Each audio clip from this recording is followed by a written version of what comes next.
లేదు ఏమీ జరగలేదు అని చెప్పి నిన్న ఒక వీడియో ఫుటేజ్లో జానీ అసిస్టెంట్ కొట్టుకోవడానికి వచ్చారు. The came to beat who general secretary ఏడుకొండల శ్రీను నాగేష్ అందరికీ బీట్ చేయడానికి వచ్చారు. అది మ్యాన్ హ్యాండ్లింగ్ కాదా? నిన్ననే మీరు చూసారు. ఫస్ట్ ఆఫ్ ఆల్ ఇన్ని సంవత్సరాల నుంచి ఫెడరేషన్ మాతో పాటు ఉంది. అంటే నేనేదో కొత్తగానే వచ్చాను, నాకు అంతా ఏం తెలియదు. బట్ మా సీనియర్స్ అక్క వాళ్ళందరూ చెప్తున్నారు ఏంటంటే ఫెడరేషన్ మాకు ఇన్ని సంవత్సరాల నుంచి ఫెడరేషన్ అపీరెన్స్లోనే ఎలక్షన్స్ జరుగుతున్నాయని ఉంది. సడన్గా వచ్చి లేదు మాకు ఫెడరేషన్ వద్దు, ఫెడరేషన్ ఇది వద్దు అంటే మేము ఎలా ఒప్పుకోవాలి? అంటే federation are like our mother and father. Can we leave our mother and father? ఎలా వదిలేయాలి మదర్ అండ్ ఫాదర్ని? ఇప్పుడు నార్మల్ వేజెస్ ఇంక్రీజ్ అయినప్పుడు అంటే ప్రొటెస్ట్ జరిగినప్పుడు మీరు అందరు కూడా ఉన్నారు. వేజెస్ ఇంక్రీజ్ అవ్వాలని ప్రొటెస్ట్లో ఎవరు హెల్ప్ చేశారు? మాకు ఫెడరేషన్ హెల్ప్ చేశారు. అప్పుడు మన ప్రెసిడెంట్ ఎక్కడున్నారు? మీరు ఎక్కడైనా చూసారా? అప్పుడు లేదు కదా. మాకు వేజెస్ ఇంక్రీజ్ అయినప్పుడు అది అక్కడ హెల్ప్ చేయడానికి వాళ్ళు ఫెడరేషన్. సో మేము ఫెడరేషన్ ఎలా వదిలేయాలి? అండ్ మేము ఏంటంటే వాళ్ళు తప్పు బయట పెట్టాము కాబట్టి రిజైన్ చేశారు. అసలు జనరల్ సెక్రటరీ అండ్ ట్రెజరర్ గురించి నేను మాట్లాడలేదు. ఒకవేళ తప్పు చేశారంటే ఖచ్చితంగా పనిష్మెంట్ ఇవ్వాలి. బట్ పాపం ఈసీ మెంబర్స్ తప్పు ఏంటి? ఈసీ మెంబర్స్ తప్పు ఉంటే మీరు వాళ్ళకి సపోర్ట్ చేస్తున్నారని చెప్తున్నారు. వీళ్ళు వాళ్ళకి సపోర్ట్ ఎలా చేస్తారు మీరు చెప్పండి? ప్రూఫ్ ఉందండి. కదండి, ఎలా సపోర్ట్ చేసామండి? ఏమైనా చెప్పారా మేడం? ఒక నిమిషం. అది సుమన్ అన్న అంటే one of the EC member రాజీనామా చేశారు కాబట్టి సపోర్ట్ చేయట్లేదు. రాజీనామా ఇక్కడ అన్యాయం జరిగిందని చెప్పడం వల్లనే డబ్బులు ఎక్కువ తిన్నారు అని డబ్బులు ఎక్కువ తిన్నారంటే ఎవరు డబ్బులు తిన్నారు? సెక్రటరీ అని పేరు చెప్పేసి. సో నేను సెక్రటరీ గురించి మాట్లాడలేదు ఇక్కడ. సెక్రటరీ ట్రెజరర్ గురించి తప్పు చేశారు, మీరు పనిష్మెంట్ ఇవ్వండి అని అంటున్నా. నేను ఈవెన్ ఈసీ మెంబర్స్ కూడా అదే అంటున్నామండి. మాకు కొన్ని కమిటీ మీటింగ్స్ అయ్యాయి. ఆ కమిటీ మీటింగ్ ఫుటేజ్ మీరు చెక్ చేయండి కావాలంటే. ఏ వీడియోలో కూడా ఈసీ మెంబర్స్ కమిటీ వాళ్ళు అన్యాయంగా తిన్న వాళ్ళకి సపోర్ట్ ఎక్కడ చేయలేదు. ఆ ప్రూఫ్స్ కాల్ బయట పెట్టమని చెప్పి ఇంకా 2GB నుంచి అడుగుతున్నాం. ఆ ప్రూఫ్స్ బయటకు తీయండి అని చెప్పి. ఇంకొకటి చెప్పాలి ఏంటంటే జనరల్ సెక్రటరీ తప్పు చేశారు, దట్స్ పర్ఫెక్ట్, టోటలీ పర్ఫెక్ట్. కానీ పాత మెట్రస్ ఎప్పుడు ఎందుకు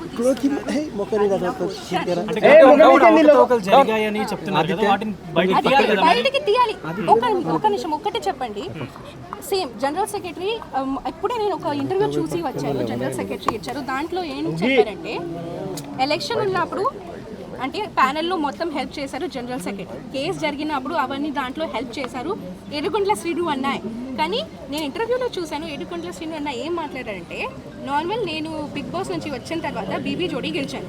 బీబీ జోడీ గెలిచిన తర్వాత మన అసోసియేషన్ మాస్టర్ కదా, నేను ఒక అసోసియేషన్ మెంబర్ ఉన్నా నేను. సో నాకు కూడా సన్మానం చేయాలని ఒక మాట పెట్టారు ఏడుకొండల శ్రీను వల్ల మన జనరల్ సెక్రటరీ.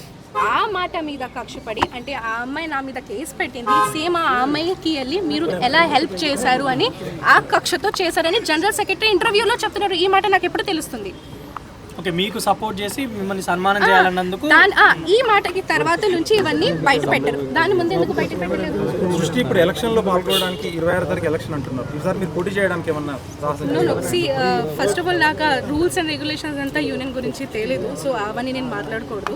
మా దగ్గర 8 సంవత్సరాల ఎక్స్పీరియన్స్ ఉండాలండి. మా దగ్గర పోటీ చేయాలంటే ఎక్స్పీరియన్స్ ఉండాలి. ఏ పోస్ట్లో పార్టిసిపేట్ చేయాలన్నా 8 years ఎక్స్పీరియన్స్ ఉండాలి ఎవరికైనా సరే. ఇప్పుడు మీ ఈసీ మెంబర్ అందరూ కలిసి ఏం చేయబోతున్నారు? 26వ తారీఖున మళ్ళీ ఎలక్షన్ పెట్టుతున్నారు.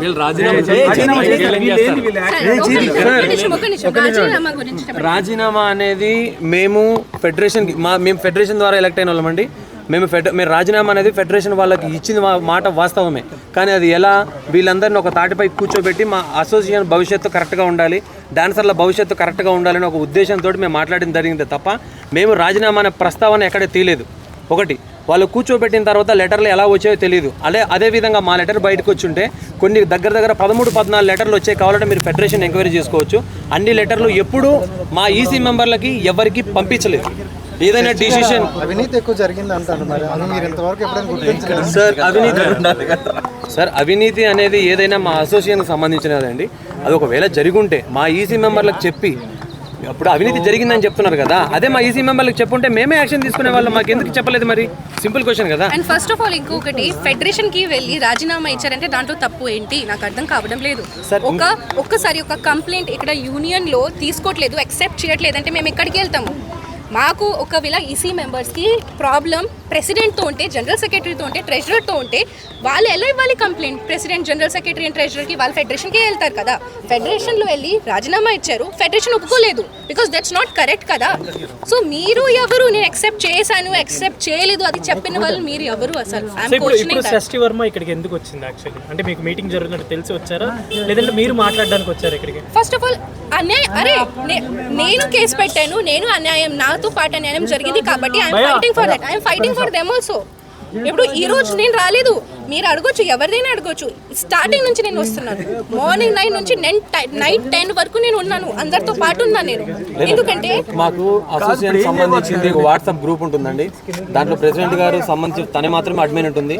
యూనియన్లో ఏం జరుగుద్దో మేడం గారు దాంట్లో అప్డేట్ పెడతారు. ఆ అప్డేట్ విషయం, ఎందుకంటే మాస్టర్ దీంట్లో మెంబరు, నేను మెంబర్ని, తిను మెంబర్, సో మా మెంబర్స్ అందరికీ కంపల్సరీ తెలుస్తుంది.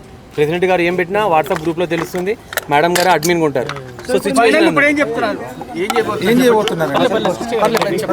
సార్, మా అసోసియేషన్ భవిష్యత్తు ముఖ్యమండి. సార్ ఏం చేయబోతామని అంటే మేము ఇది చెప్పలేమండి ఎవరికి. రాజీనామాలు వాళ్ళు అలాగే ఉంచేశారు, మీరు 2 వర్గాలుగా చీలిపోయే అవకాశం ఉందా? సార్ వర్గాలు అనేది మేము ఎప్పుడు చీలిపోమండి. అసోసియేషన్ భవిష్యత్తు మరి కలిసి పనిచేయడానికి మేము 100% ఇది ఇప్పుడు కూడా రెడీ, బట్ మా ప్రెసిడెంట్ గారు రెడీ లేరు సార్. జరిగిన జనరల్ బాడీ ఎప్పుడైతే మేము గత నెలలో జరిగిన 14వ తారీఖులో మేము కలిసి పనిచేస్తాం అని మేము చెప్పడం మేమే జరిగింది. కావాలంటే వీడియో ఫుటేజ్ ఉంది, కావాలంటే మేడం గారిని అడిగితే వీడియో ఫుటేజ్ ఇస్తారు. మేము కలిసి పనిచేస్తామనే చెప్పాము, కానీ వాళ్ళే యాక్సెప్ట్ చేయట్లేదు. ఫస్ట్ ఆఫ్ ఆల్ అది నిన్నటి వరకు యాక్సెప్ట్ చేద్దామని వాళ్ళు వెయిట్ చేశారని చెప్తున్నారు.